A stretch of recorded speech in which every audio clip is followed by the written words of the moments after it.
आपने जो प्लेटफॉर्म दिया है, लोग आप देखिए कितना देखे जा रहे हैं। आप सबके सब्सक्राइबर कहाँ हैं?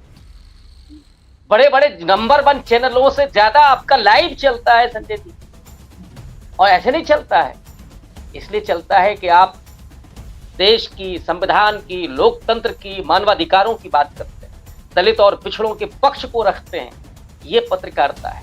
सरकार के सामने सवाल उठाते हैं, इसे पत्रकारिता कहते हैं। और इसको इस देश का आम आवाम सैल्यूट करता है। हमारे जो आर्थिक सलाह लिखा है उन्होंने, हम उसके साथ हैं। एक वाक्य बोल करके दिखा दें मोदी, नहीं हो सके। ये वो नहीं है कि राजा बोला रात है, रानी बोली रात है, मंत्री बोले रात है, और ये सुबह सुबह की बात है। ये वहां चलता है, यहाँ रात को रात कहेंगे। बिल्कुल ठीक बात है। और जब सुबह होगी तो फिर सुबह भी कही जाएगी। आरएसएस प्रमुख जो बोल रहे हैं, राम मनोहर लोहिया से लेकर के बहुत सारे सोशलिस्ट और गांधीवादी इस बात को बराबर कहते रहे हैं कि आरएसएस के 150 मुख होते हैं।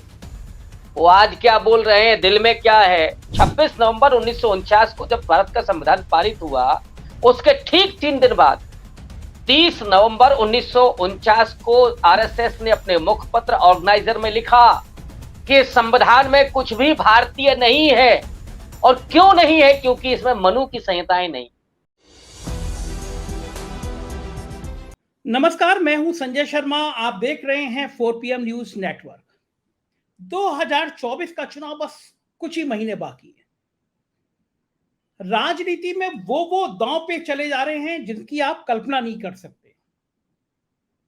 चौसर बिछ रही है। जापान से मेरे एक मित्र संदेश भेज रहे हैं कि क्या पीओके पे हमला करने की तैयारी हो रही है। मैंने कहा सेना के मुद्दे पर इस तरह की बातें करना भी नहीं चाहिए। मेरा मानना है कि सेना को राजनीतिक लाभ हानि के मामले में घसीटना भी नहीं चाहिए।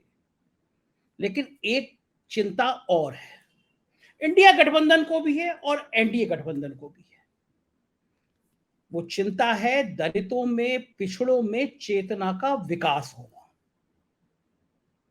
देश के दलितों को लग रहा है कि उनकी आरक्षण पर खतरा मंडरा रहा है। दलितों को लग रहा है कि सारी सरकारी नौकरियों में खत्म करने की साजिश है कि पूंजीपतियों को सारे सरकारी संस्थान दे दिए जाए और निजी क्षेत्रों में आरक्षण होगा नहीं तो आरक्षण खत्म हो जाएगा। दलितों के चेतना के उभार ने सबके पसीने ला दिए। मोहन भागवत जी ने कहा कि यह बात बिल्कुल सही है कि 200 सालों से पिछड़ों का, दलितों का बड़ा शोषण हुआ।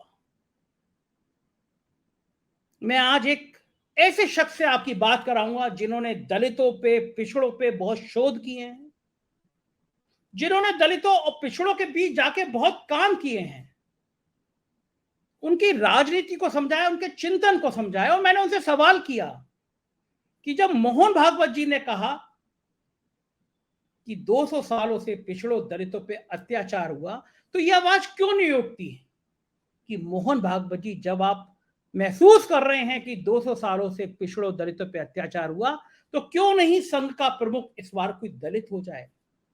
क्यों ब्राह्मण ने कॉपीराइट ले रखा है कि दलित संघ प्रमुख हमेशा ब्राह्मण होगा? कौन से सुरखाब के पर लगे हैं ब्राह्मणों में कि वही आधिपत्य स्थापित करेंगे, वही कब्जा करेंगे? क्यों नहीं कोई दलित संघ का प्रमुख होगा? मैंने कहा यह आवाज उठनी चाहिए, क्योंकि रज्जू भैया के अलावा जो क्षत्रिय कुल से आते थे सब ब्राह्मण ही होते हैं संघ प्रमुख। लेकिन राजनीति की इस बिसात पर उत्तर प्रदेश में एक नई राजनीति तैयार हो रही है। कांग्रेस के अध्यक्ष खड़गे जी का उत्तर प्रदेश से चुनाव लड़ने का प्लान तैयार हो रहा है। और घोसी के नतीजों के बाद भाजपा में कपकपी छड़ी है। जो यूपी सबसे ज्यादा सेफ समझते थे मोदी जी, वो यूपी कुछ और कहानी कहने को तैयार है। खड़गे जी लड़ते हैं, कांग्रेस कहती है हम देश में पहली बार दलित प्रधानमंत्री देंगे, तो उत्तर प्रदेश का जो नजारा बदलेगा, जो गणित बदलेगा, वो मोदी जी को सत्ता से दूर कर देगा। इन तमाम मुद्दों पर आज लखनऊ विश्वविद्यालय के एक ऐसे प्रोफेसर, ऐसे बहादुर प्रोफेसर जो अपनी बेबाकी के लिए पूरे देश और दुनिया में जाने जाते हैं, जो अपनी योग्यता विद्वता के लिए जाने जाते हैं, ऐसे प्रोफेसर रविकांत के पास में ले चल रहा हूं, रविकांत जी से बात करेंगे और राजनीति के और दलित पिछड़े उत्थान पे तमाम बिंदुओं पे हम उनसे जानेंगे ये समाज सोचता क्या है। चलते हैं हम लोग रविकांत जी के पास। स्वागत है रविकांत जी। और मैंने आज आपको खास तौर से इसलिए कष्ट दिया, आपने बहुत लंबे समय तक काम किया है पिछड़ी जातियों दलित जातियों के उत्थान के ऊपर। आपने रिसर्च किया है और आपने बहुत करीब से देखा है कि इन जातियों का उपयोग राजनेता राजनीति किस तरह से करती है। और अब ये बिल्कुल तय है कि 2024 के चुनाव में जिधर पिछड़ी और दलित जातियों का झुकाव होगा, दिल्ली के सिंहासन पर वो राज करेगा। डर लग रहा है भारतीय जनता पार्टी को, क्योंकि इंडिया गठबंधन जो बना है, उत्तर प्रदेश में जो अखिलेश यादव ने नारा दिया है दलित पिछड़ा मुसलमान, भारतीय जनता पार्टी ने भी ऐलान किया है कि वो दलित बस्तियों में जाएगी, दलित बस्तियों में कार्यक्रम आयोजित किए जाएंगे। उत्तर प्रदेश में ये जारी भी होगा कि हर विधानसभा में कार्यक्रम होंगे। मैं ये जानना चाहता हूं, चूंकि आपकी देश भर के दलित विचारकों से बात होती है, आपकी उस मुद्दे पे उनकी परेशानियों पे बात होती है, आप लगातार लिखते रहते हैं, लखनऊ विश्वविद्यालय के प्रोफेसर हैं। इस बार 2024 के चुनाव में दलितों पिछड़ी जातियों की समस्याएं क्या हैं और उनकी सोच किधर है और किस पॉलिटिकल पार्टी को वो इस बार सपोर्ट करने जा रहे हैं? धन्यवाद संजय जी। पहला तो ये जो आपने सवाल उठाया कि उनकी समस्याएं क्या है, तो समस्याएं सबको दिख रही हैं। वो बात अलग है कि आप उसको G20 के बड़े सेलिब्रेशन से ढकने की कोशिश करें, तब भी जब 3 हमारे जवान शहीद हो गए कश्मीर में, दलितों की वही समस्याएं हैं जो इस देश के आम आदमी की है। आदिवासियों के पिछड़ों की भी वही समस्याएं हैं जो इस देश के आम आदमी की है। माने महंगाई है, बेरोजगारी है, यहां तक कि भुखमरी है। लेकिन थोड़ी समस्याएं उनकी बढ़ जाती हैं वो जाति के कारण, और इसलिए मैंने इनको कहा कि ये आज की समस्या नहीं, ये सदियों से चली आ रही समस्याएं।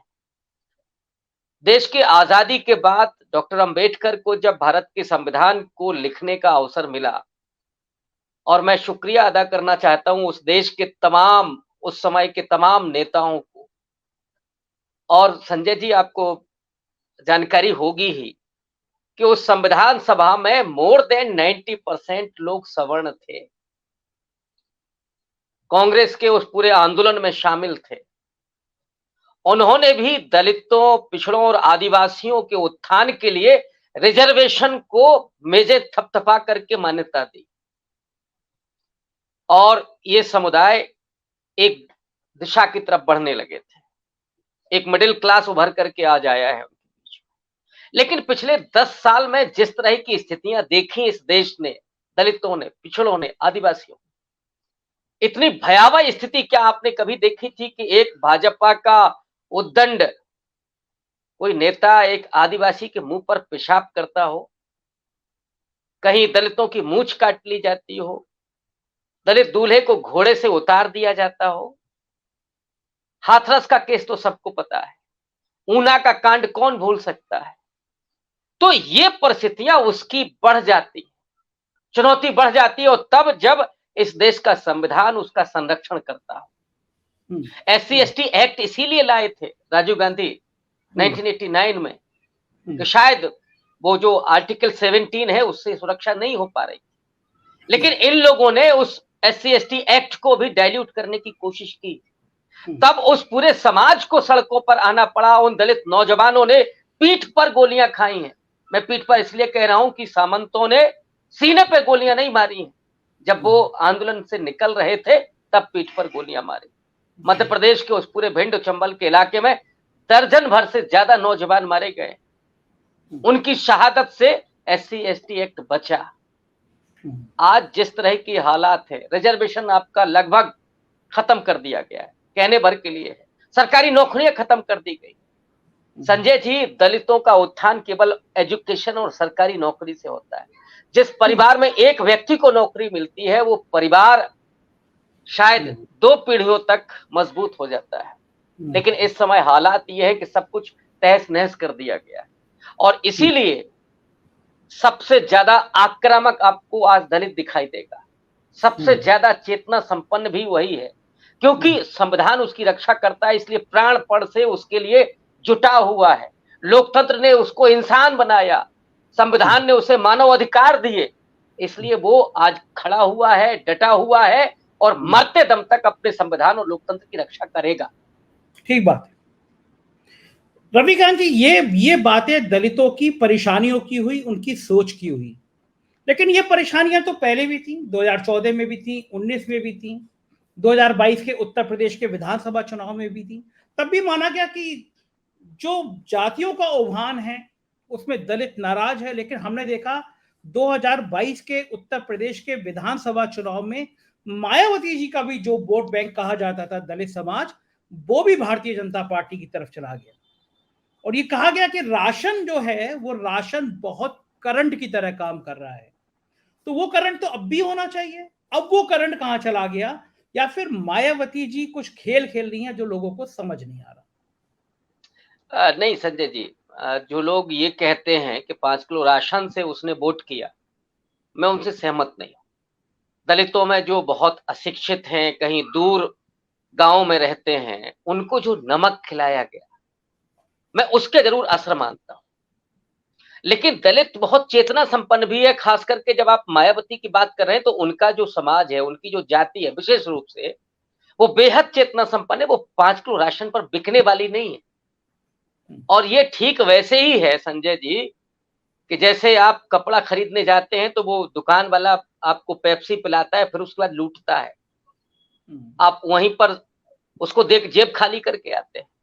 तो ये वो समाज जानता है कि जो आप दे रहे हैं उसके एवज में आप कर क्या रहे हैं हमारे साथ। असल में उत्तर प्रदेश के चुनाव को आप भी देख रहे थे, हम भी देख रहे थे, और मैंने आखिरी के 1 महीने में इस बात को बराबर रेखांकित किया कि इलेक्शन बीजेपी के पक्ष में जा रहा है और समाजवादी पार्टी चुनाव इसलिए हार रही है क्योंकि जो दलित है और जो अति पिछड़ा है वो मूव कर रहा है बीजेपी की तरफ। मेन वजह थी कि बीएसपी लड़ाई में नहीं आई, और यहां पर मैं स्वीकार करूंगा इस बात को, और मैं ये नहीं मानता हूं कि मायावती बीजेपी के इशारे पर काम कर, वो मायावती हैं, मायावती किसी के इशारे पर नहीं कर सकती, ना वो डरने वाली। लेकिन उनको ये जहां तक लगता होगा, मेरा अपना जो समझ है कि उत्तर प्रदेश में अखिलेश यादव बहुत यंग है, लंबी पॉलिटिक्स है अभी उनकी, और अगर वो सरकार में आते हैं तो फिर बीएसपी का क्या होगा। तो इसलिए उनका दो दुश्मनों में अगर उन्हें कोई चुनना होगा तो वो फिर छोड़ देंगे कि ठीक है, अगर बीएसपी सामने खड़ी हो जाती और वो मजबूती से लड़ती, समाजवादी पार्टी निकल जाती।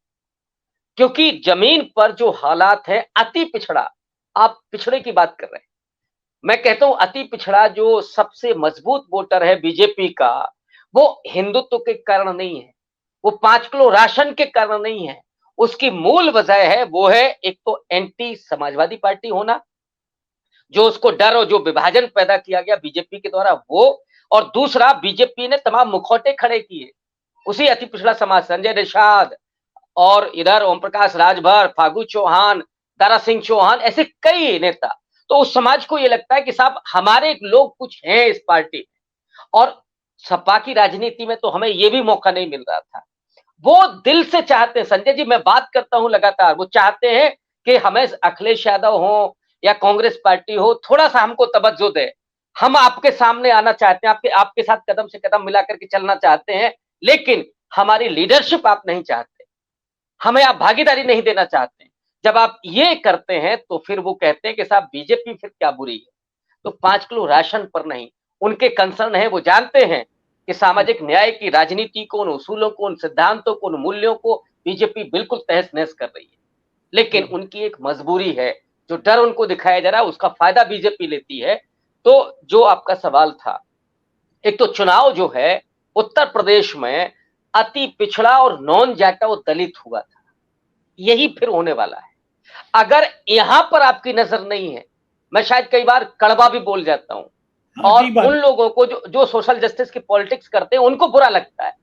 मैं जो बात कह रहा हूं वो उसमें मेरी चिंता है, अगर आपने इन जातियों को नहीं तवज्जो दी, नहीं सम्मान दिया, इनको भागीदारी नहीं दी, तो फिर ये बीजेपी की तरफ मूव कर जाए। और ये किसी हिंदुत्व के कारण नहीं होगा, किसी 5 किलो राशन के कारण नहीं होगा, ये होगा केवल जो भागीदारी और मुखौटों के चलते। ये असली खेल है। मायावती कुछ भी करती रहें, उससे कोई फर्क नहीं पड़ता है।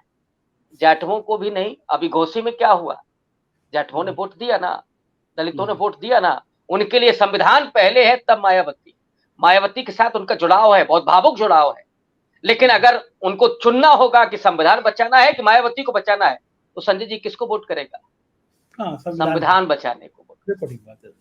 उसके वो मुझे लगता है पर्सनल सेंटीमेंट्स जुड़े होते हैं कि बाबा साहब का संविधान है, बाबा साहब के नाम से वो इमोशनली अटैचमेंट है कि संविधान में कोई छेड़खानी, तो मतलब बाबा साहब की आइडियोलॉजी से छेड़खानी हो रही है। लेकिन जो रविकांत जी जो बात चली अभी, विमर्श चला कि भारत बनाम इंडिया और फिर नाम बदल दो, तो क्या दलितों में ये संदेश गया कि बाबा साहब के संविधान से फिर छेड़खानी की कोई कोशिश कर रही है भाजपा? संजय जी, एक आपके मित्र हैं और आज हमसे भी मुलाकात हुई, सूर्य कुमार पांडे। उन्होंने कहा कि इस देश में 2 तरह के गठबंधन है इस समय, एक इंडिया है और दूसरी तरफ ईडिया है। ईडिया समझ रहे हैं आप? ईडिया है। ये जो ईडी खेल कर रही है ना उधर से, असली यहां चल रहा है, द्वंद्व संघर्ष यहां है। और जो आप बात कर रहे हैं कि 2024 में क्या होने जा रहा है, नरेंद्र मोदी, भारतीय जनता पार्टी जिस तरह की ब्रांडिंग कर रही है, जिस तरह से लोगों को भुलावा देने की कोशिश कर रही है, वो G20 हो, सनातन हो, ये सारे डिस्कोर्स आ रहे हैं, लेकिन आम आदमी का सवाल नहीं है। और जो संविधान है, संविधान को उनके आर्थिक परिषद के अध्यक्ष ने लिखा कि संविधान को बदलने की जरूरत है। और ये पहली बार नहीं है। संविधान समीक्षा की बात तो अटल बिहारी वाजपेयी के समय पर हो रही थी। आरक्षण की समीक्षा की बात 2015 में हुई, जब बीजेपी चुनाव हारी बिहार में, और अब मोहन भागवत को ये बोलना पड़ा कि 2000 साल तक जुल्म हुए हैं, इसलिए अगर 200 साल तक भी आरक्षण रहता है तो कोई दिक्कत नहीं। इनकी निगाह ये चाहते हुए, और कोई आज का नहीं है। मैं आपको एक इतिहास का प्रसंग, 26 नवंबर 1949 को जब भारत का संविधान पारित हुआ, उसके ठीक 3 दिन बाद 30 नवंबर 1949 को आरएसएस ने अपने मुखपत्र ऑर्गेनाइजर में लिखा कि संविधान में कुछ भी भारतीय नहीं है। और क्यों नहीं है? क्योंकि इसमें मनु की संहिताएं नहीं। मैं उसमें से एक वाक्य आपको कोट कर रहा हूं, बाकी उन्होंने कहा कि यूरोप से है, यहां से, वहां से, उसको छोड़ दे रहा हूं। क्यों नहीं है भारतीय? क्योंकि इसमें मनु की संहिताएं नहीं। मनु को पूजने वाले लोग हैं, गॉडसे को पूजने वाले लोग हैं, और ये इनके हाथ में, वो जो कहते हैं ना कि संविधान नहीं, इनके हाथ में मनु स्मृति है, दिमाग में मनु स्मृति, वो लेकर के चलते हैं। इसको, इस देश का जो दलित, वंचित, पिछड़ा, अति पिछड़ा जो तबका है, आदिवासी है, महिलाएं हैं, क्या इसको बर्दाश्त करेंगे? क्या इसको वो टॉलरेट करने की स्थिति में है? नहीं है। और आप जैसे बहुत प्रबुद्ध और बहुत संघर्षशील पत्रकारों ने जो प्लेटफॉर्म उपलब्ध कराए हैं, गोदी मीडिया पर तो भजन रोज हो रहे हैं, आपने जो प्लेटफॉर्म दिया है, लोग आप देखिए कितना देखे जा रहे हैं। आप सबके सब्सक्राइबर कहाँ हैं? बड़े बड़े नंबर 1 चैनलों से ज्यादा आपका लाइव चलता है संजय जी। और ऐसे नहीं चलता है, इसलिए चलता है कि आप देश की, संविधान की, लोकतंत्र की, मानवाधिकारों की बात करते हैं, दलित और पिछड़ों के पक्ष को रखते हैं। ये पत्रकारिता है। सरकार के सामने सवाल उठाते हैं, इसे पत्रकारिता कहते हैं। और इसको इस देश का आम आवाम सैल्यूट करता है। वो चाहता था, आपने उनकी अभिलाषाओं को फुलफिल किया है। तो इसीलिए मैं कह रहा हूं ना कि ये जो सोशल मीडिया, जो डिजिटल प्लेटफॉर्म आया, जो वैकल्पिक मीडिया आया, उसने लोकतंत्र को और वाइब्रेंट किया है, और मजबूत किया है, और पूरी चुनौती दी है उसको। जो भजन मंडली चल रही, उसको पूरी चुनौती दी है। और इसीलिए लोगों को उम्मीदें हैं कि नहीं, अभी सब कुछ खत्म नहीं हुआ है। ये एक संविधान पर एक आया था आर्टिकल, उसके बाद कितनी बहसें हुई। क्या हिम्मत है मोदी जी की जो कह दें कि हाँ, हमारे जो आर्थिक सलाह लिखा है उन्होंने, हम उसके साथ हैं। एक वाक्य बोल करके दिखा दें मोदी जी, नहीं हो सकती। ये वो नहीं है कि राजा बोला रात है, रानी बोली रात है, मंत्री बोले रात है, और ये सुबह सुबह की बात है। ये वहां चलता है, यहाँ रात को रात कहेंगे, बिल्कुल ठीक बात और है। जब सुबह होगी तो फिर तो सुबह भी कही जाएगी। रविकांत जी, संघ प्रमुख ने कहा कि 200 सालों से वाकई में बड़ी उपेक्षा झेली है इस समाज ने। मोहन भागवत जी को ये कहते हुए ये डर नहीं लगा कि पलट के कोई सवाल पूछेगा और ये कहेगा कि जब आपने मान लिया कि 200 सालों से पिछड़े और दलित उपेक्षित थे, उनका शोषण हुआ, तो क्यों नहीं एक नई पहल करते आप, पहली बार संघ का प्रमुख एक दलित बना दीजिए। क्योंकि क्यों जरूरी है कि संघ का प्रमुख हमेशा ब्राह्मण बने। एक रज्जू भैया जो क्षत्रिय थे, उनको छोड़ के हमेशा ब्राह्मण संघ का प्रमुख बनता है। तो मोहन भागवत जी को ये नहीं लगा कि कोई इस समाज से आवाज उठा सकता है, और ये आवाज उठनी चाहिए। पता नहीं क्यों नहीं उठ रही है कि संघ को अगर दलित प्रेम इतना है, संघ दलितों की बस्ती में जाके समावेशी बात करता है, उनके संग जुड़ने की बात करता है, उनका एक पूरा आनुषंगिक संगठन काम करता है, तो एक दलित अगर संघ का प्रमुख बन जाएगा तो देश में कितना बढ़िया संदेश चला जाएगा। ये बात क्यों नहीं उठती है? देखिए, ये वो लोग हैं कि जहां मूर्ति पर माला और विचारों पर ताला, बाबा साहब को बहुत पूजते हैं, लेकिन ये बाबा साहब के विचारों को ना मानते हैं ना उस पर चलना चाहते हैं, क्योंकि वो उनकी मनुस्मृति के एंटी खड़ा हुआ मामला है। मोहन भागवत ने पहली बार स्वीकार किया कि 2000 साल तक इस देश के वंचित तबकों पर जुल्म हुए हैं, इसलिए अगर 200 साल तक भी आरक्षण रहे तो रहना चाहिए, और आप जो पूछ रहे हैं वो हो नहीं सकता है। और आरएसएस प्रमुख जो बोल रहे हैं, राम मनोहर लोहिया से लेकर के बहुत सारे सोशलिस्ट और गांधीवादी इस बात को बराबर कहते रहे हैं कि आरएसएस के 150 मुख होते हैं। वो आज क्या बोल रहे हैं, दिल में क्या है, आपको मोदी जी याद नहीं है? प्रज्ञा ठाकुर के लिए उन्होंने कहा था कि मैं दिल से माफ नहीं कर पाऊंगा, फिर वेलकम कर रहे थे पार्लियामेंट के सामने। जो महिला गॉडसे को देशभक्त कहे, इसका मतलब है कि वो गांधी जी की हत्या के पक्ष में बात कर रही। और अभी देख रहे थे आप G20 में वहीं पहुंच रहे थे समाधि पर। तो दरअसल आरएसएस जो बोलता है उसका मतलब कुछ और होता है। वो छलावा, वो भुलावा, ये सब उसके लिए चल रहा है। तो क्या दलित इसको स्वीकार कर लेगा?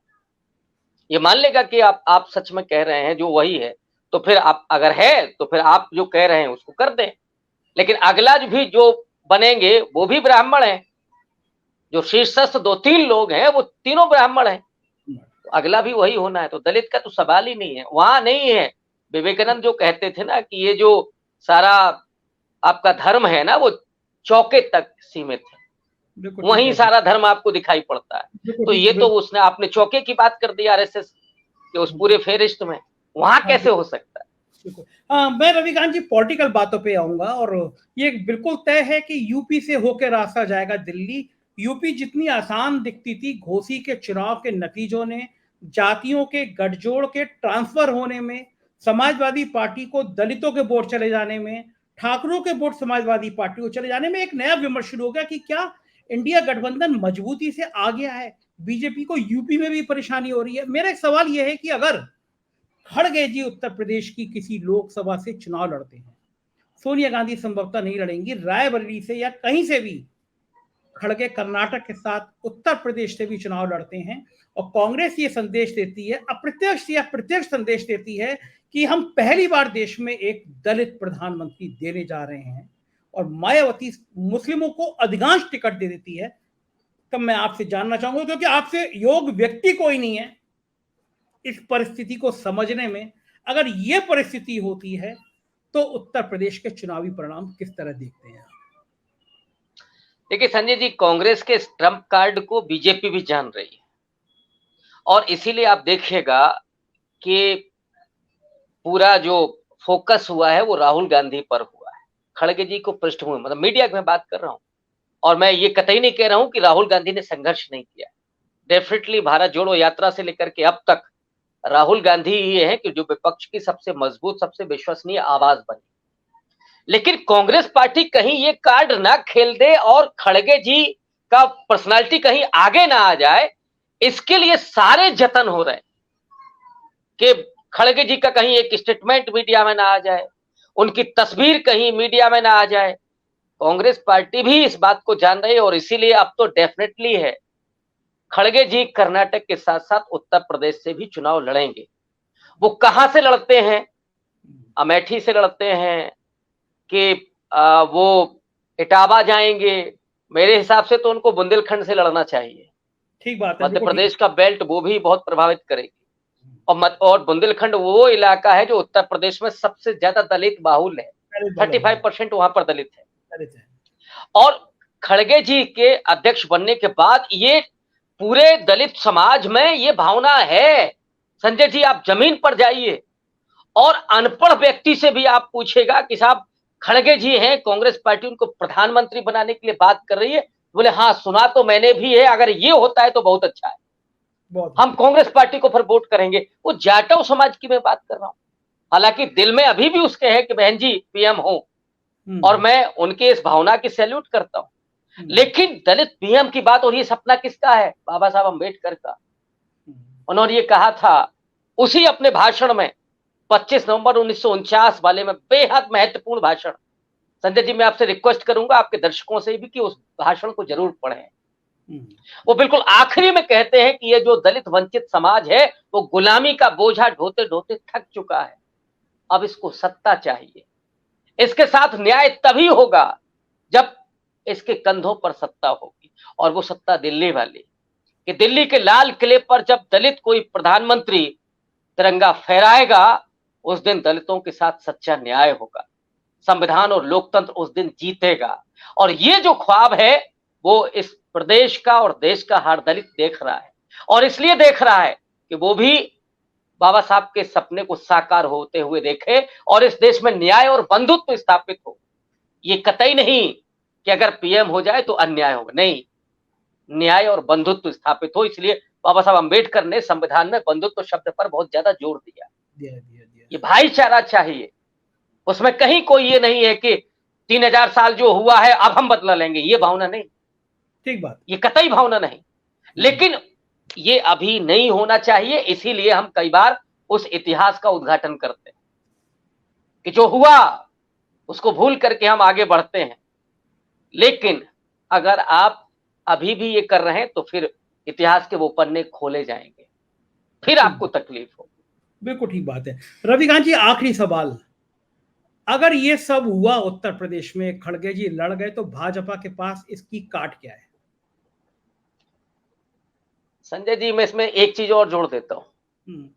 मैंने पहले भी कहा है और आज भी कह देता हूं, शायद ये 24 अकबर रोड पहुंच भी जाए, बहुत बड़ा एक ट्रम्प कार्ड और हो सकता है कांग्रेस पार्टी के लिए, और एक अपनी गलती का सुधार भी हो सकता है। कांग्रेस पार्टी और इंडिया अलायंस को मान्यवर कांशीराम को भारत रत्न देने का ऐलान कर देना चाहिए। ठीक बात। ये आजाद हिंदुस्तान का वो व्यक्ति है जिसने दलित वंचित समाज में लीडरशिप पैदा की है, सपना दिखाया मंत्री विधायक बनने का। आप तो साक्षी रहे हैं उस पूरी यात्रा के। बिल्कुल ठीक बात। पहली सरकार में 13 अति पिछड़ा चुन करके आते हैं और 13 में से 13 मंत्री बनते हैं। वो व्यक्ति भारत रत्न पाने का अधिकारी है कि नहीं है, मैं नहीं कह रहा हूं, मैं छोड़ देता हूं। अगर ये करती है कांग्रेस पार्टी तो बहुत बड़ा ट्रम्प कार्ड होगा, और खड़गे के आने मात्र से बीजेपी परेशान है। 21.5% वोट का सवाल है, और बीजेपी को ये वोट मिलता रहा है, उसमें से 10.5-11%। इसमें भी सेंधमारी होने जा रही है, मात्र खड़गे नाम से, कांग्रेस पार्टी के आने भर से, उसको भरने भर से। तो आप बीजेपी के लोग जो कर रहे हैं वो आपकी सूचना भी है, मेरी भी है। ठीक बात। वो जा रहे हैं विधानसभा करेंगे क्या कि जो गीत थे जो मनवर साहब ने उस समय लोगों से लिखवाए थे, जो गाए जाते थे, लेकिन वो गीत कौन से होंगे? वो केवल महिमा मंडन के होंगे, वो चेतना के गीत नहीं होंगे। तो वो गीत सुनाए जाएंगे, गीत बजाए जाएंगे, और दलितों को जोड़ने की ठगने की कोशिश होगी, लेकिन वो शायद ये भूल गए हैं कि सबसे ज्यादा चेतना आज के भारत में किसी समाज के पास है तो वो दलित है, शुक्रिया अपने अधिकारों को लेकर। बिल्कुल शुक्रिया रविकांत जी हमसे बातचीत करने के लिए। और मुझे लगता है हो सकता है आपकी बात केवल 24 अकबर रोड तक ना पहुंचे, भाजपा के मुख्यालय तक भी पहुंच जाए, और कहीं ऐसा ना हो इसी सत्र में मोदी जी ऐलान कर दे काशीराम साहब को भारत रत्न देने की, क्योंकि राजनीति में पत्ते ऐसे ही चले जाते हैं। शुक्रिया, देखते हैं हम क्या क्या होता है, आपके साथ संपर्क में रहेंगे। धन्यवाद। सुना आपने, ये थे रविकांत जी। इन्होंने उत्तर प्रदेश की राजनीति, देश की राजनीति, दलितों पिछड़ों के उत्थान की राजनीति की जितनी विस्तार से चर्चा की है, वो ये बताने को काफी है कि 2024 के रण में जीत किसके होने वाली है। मुझको यकीन है ये परिचर्चा आपको पसंद आई होगी। अपनी राय से अवगत कराइएगा। मैं आपके कमेंट का, आपकी राय का इंतजार करूंगा। शुक्रिया, थैंक यू।